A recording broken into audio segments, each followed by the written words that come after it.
People എന്ത് വേണോ പറയാലോ. എനിക്ക് കണ്ടത് ഭയങ്കര വിഷമം വരുന്നതാണ്. പക്ഷെ ഇപ്പോൾ ഏറ്റവും പുതിയ ന്യൂസ് അപ്ഡേറ്റ്സിനായി മറക്കാതെ ഈ ചാനൽ സബ്സ്ക്രൈബ് ചെയ്യുക.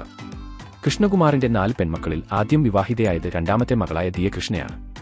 ഇക്കഴിഞ്ഞ സെപ്റ്റംബറിലായിരുന്നു ദിയുടെയും അശ്വിന്റെയും വിവാഹം. ഇപ്പോൾ ഇരുവരും ആദ്യത്തെ കൺമണിക്കായുള്ള കാത്തിരിപ്പിലാണ്. ജൂലൈയോടെ കുഞ്ഞ് പിറക്കും.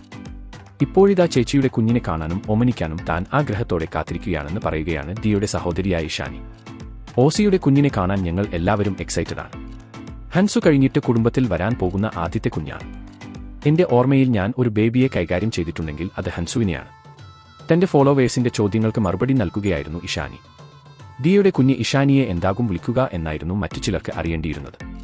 എന്നാൽ കുഞ്ഞമ്മ ചിറ്റ എന്നാക്കെയുള്ള വിളികളോട് തനിക്ക് താല്പര്യമില്ലെന്ന് പറയുകയാണ് ഇഷാനി. കുഞ്ഞമ്മ ചിറ്റ എന്നാക്കെ ഓസിയുടെ കുഞ്ഞ് എന്നെ വിളിച്ചാൽ ഞാൻ അത് അക്സെപ്റ്റ് ചെയ്യില്ല. കാരണം എന്റെ മനസ്സിൽ ഞാൻ ഇപ്പോഴും കുട്ടിയാണ്. അതുകയാണ്ട് തന്നെ എന്നെ വേറെയാരു കുട്ടിയും കുട്ടിയായിട്ട് തന്നെ വേണം എന്നെ കാണാൻ, അല്ലാതെ മുതിർന്ന ഒരാളായി കാണരുത്. മനസ്സുകയാണ്ട് ഞാൻ ഇപ്പോഴും കുട്ടിയാണ്. അതുകയാണ്ട് ഓസിയുടെ കുഞ്ഞിനോട് എന്നെ പേര് വിളിക്കാനാകും ഞാൻ പറയുക. എനിക്ക് കുട്ടികളുണ്ടായാൽ അവർ പോലും എന്നെ അമ്മയെന്ന് വിളിക്കുന്നത് എനിക്ക് അംഗീകരിക്കാൻ പറ്റില്ല എന്നും ഇഷാനി പറയുന്നു. അപ്പോൾ ഇതുപോലത്തെ കൂടുതൽ ന്യൂസ് അപ്ഡേറ്റ്സിനായി ഈ ചാനൽ മറക്കാതെ സബ്സ്ക്രൈബ് ചെയ്യുക.